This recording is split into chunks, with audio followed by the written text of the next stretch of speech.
Number 4 में। अब question number 4 में अधिक क्वेश्चन है, लेकिन बोल रहा फाइंड द प्रोडक्ट। प्रोडक्ट का मतलब क्या होता है?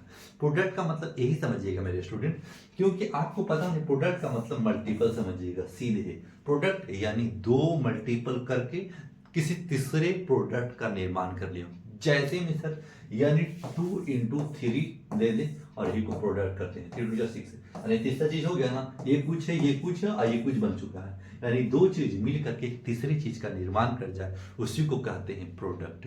तो इसी प्रोडक्ट का जब भी कहेगा तो आप समझ जाएगा, प्रोडक्ट जब भी कहेगा तो आप क्या समझिएगा? मल्टीपल। आप मल्टीपल समझिएगा। क्लियर? अब चलते हैं क्वेश्चन पे।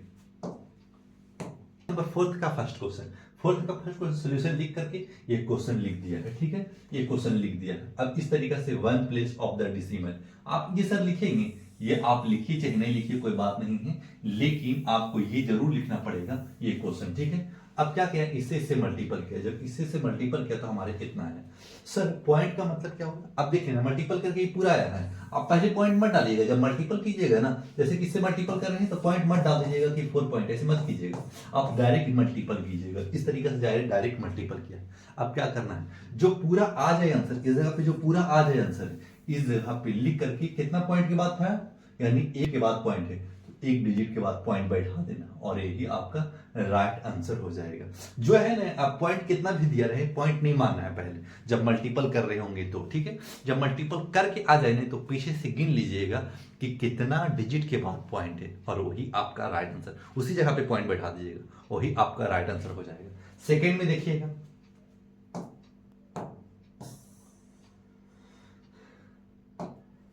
सेकेंड को समझिएगा। सेकेंड में का क्वेश्चन इस तरीका से क्वेश्चन है। ठीक है, 2 प्लेस डेसिमल। ठीक है, देखिएगा 2 प्लेस है, जो लिखा हुआ खाली बोल दिया कि कौन प्लेस के बाद 2 डिजिट के बाद, तो एक साथ लिख लेना, पॉइंट नहीं लिखना है, मल्टीपल करते समय पॉइंट नहीं लिखना है। यानी इस डिजिट को पूरा एक साथ लिख लिया 365 और 90 मल्टीपल कर दिया, जब मल्टीपल किया तो इतना मिला। इसका मतलब है कि 2 प्लेस के बाद आपको डेसिमल दे देना है, तो यहाँ 2 प्लेस के बाद आप डेसिमल कर दीजिएगा और यही आपका राइट आंसर हो जाएगा। आ रहा होगा समझ में? अच्छी तरीका से आ रहा होगा सर।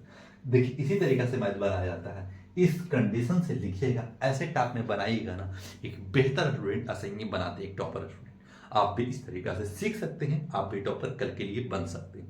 नंबर सेकेंड हो चुका था, अब चलते हैं क्वेश्चन नंबर थर्ड में। क्वेश्चन नंबर थर्ड क्या है? क्वेश्चन नंबर थर्ड यही है, ये डिजिट से इससे मल्टीपल किया है, यानी 3 डेसिमल है ना, 3 पॉइंट के बाद, लेकिन 3 प्लेस इन द डेसिमल लिख दीजिए। ऐसे लिखना है तो लिखना है, ना लिखना तो छोड़ दीजिएगा। हम कंडीशन आपको समझा रहे हैं किस तरीके से क्वेश्चन लिखा जाता है, किस तरीके से क्वेश्चन बनाया जाता है। पॉइंट नहीं दीजिएगा, पहले मल्टीपल करते समय पॉइंट नहीं दिया है। ठीक है, जब मल्टीपल करके आ जाए ना जो आंसर, आप 3 प्लेस के बाद डेसिमल दे दे, 1 2 3 यहाँ डेसिमल दे देना। ये इस जगह पे आपको देखिए समझा दिया है और यही हो गया आपका right answer. Question number third भी हो चुका समाप्त। अब चलते हैं क्वेश्चन नंबर फोर्थ में। फोर्थ भी उसी तरीका से, कितना प्लेस के बाद 2 डेसिमल है, लेकिन 2 place of the decimal, 2 place के बाद डेसिमल है तो लिख दिया इस जगह पे। फिर इस तरीका से मल्टीपल एक साथ लिख लेना है, इसको पॉइंट नहीं देना है इस जगह पे, मल्टीपल करते समय पॉइंट नहीं डालना है, नहीं डाला, एक साथ मल्टीपल किया, मल्टीपल करके आ गया आंसर। 2 पॉइंट के बाद डेसिमल डाल देंगे, यानी यहाँ डेसिमल डाल देंगे और देखिए इस जगह पे डाल करके और यही आपका राइट आंसर हो जाएगा। कुछ नहीं करना है सर, आंसर यहाँ लिखेंगे कि यहाँ लिखेंगे, आप इस जगह पे लिख दीजिएगा तो पर भी कोई दिक्कत नहीं है, आप इस जगह पे लिखिएगा तो पर भी कोई दिक्कत नहीं है। क्वेश्चन नंबर फोर्थ भी हो चुका था। अब चलते हैं क्वेश्चन नंबर 5 में।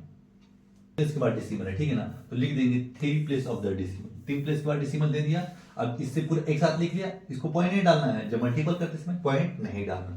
क्या किया, एक साथ मल्टीपल कर लिया, मल्टीपल करके इतना आ गया, कितना 3 डेसिमल के बाद है तो 3 पॉइंट के बाद डेसिमल डाल देना इस जगह पे और यही आपका राइट आंसर हो जाएगा। देखिएगा इस जगह पे।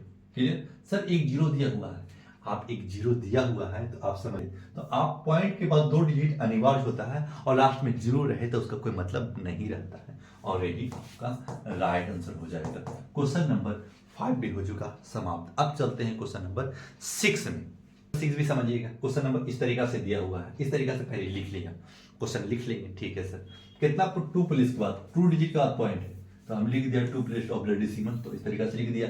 फिर एक साथ लिख करके आप मल्टीपल पहले कर लेंगे, जब मल्टीपल कर लेंगे ना तो 2 डिजिट के बाद आपको पॉइंट डाल देना है, तो 2 डिजिट के बाद आप पॉइंट डाल दिया और यही आपका राइट आंसर हो गया कंप्लीट। अब चलते हैं क्वेश्चन नंबर 7 में। 7 का डिजिट है तो पहले पॉइंट नहीं देना है, पूरा एक साथ उतार लेना है, 6032 पॉइंट नहीं डालना है इस जगह पे, ठीक है। मल्टीपल पूरा कर लेना, जब मल्टीपल कर करके जो आंसर आएगा तो कितना डिजिट से कितना पहले डेसिमल है, 3 डिजिट से पहले डेसिमल है, तो 3 डिजिट से पहले डेसिमल लिख लेंगे इस जगह पे।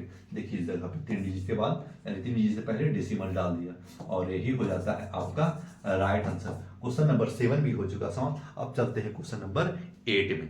क्या है क्वेश्चन नंबर 8 भी उसी तरीका से क्या करेंगे, पहले इसको एक साथ कर लेंगे, यानी 146 को और 69 से मल्टीपल कर लेंगे, यानी 4 प्लेस के बाद डेसिमल है, लिख दिया 4 प्लेस ऑफ द डेसिमल लिख लेना है। लिख करके इस जगह मल्टीपल कितना आया, 4 पॉइंट के बाद डेसिमल यानी 1.0074 हो जाएगा, 1.007 हो गया, ठीक है। और यही आपका राइट आंसर हो गया।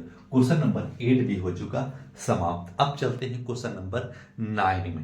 लिखा हुआ कितना डिजिट के बाद है, 5 डिजिट के बाद पॉइंट है, तो लिखेंगे 5 प्लेस ऑफ डेसिमल, 5 प्लेस के बाद डेसिमल कर दिया, ठीक है। आप इसको यानी 125 को इतना से मल्टीप्लाई, तो 5.5 डेसिमल के पहले पॉइंट डालना है, तो कितना है 1 2 3 4, यानी आपका डेसिमल इस जगह 0.4 आएगा। देखिए जब 0.40875 आ जाएगा और यही आपका राइट आंसर। इस तरीका से पहले करना होगा और यही आपका कंप्लीट आंसर है। क्वेश्चन नंबर क्वेश्चन था और 9 क्वेश्चन का हर एक कॉन्सेप्ट बताने का काम क्या है, हर एक स्टेप समझाने का भाई काम क्या है। समझ में आ रहा होगा मेरे भाई, तो लाइक सब्सक्राइब करके आगे बढ़िएगा। अब चलते हैं क्वेश्चन नंबर 5 में।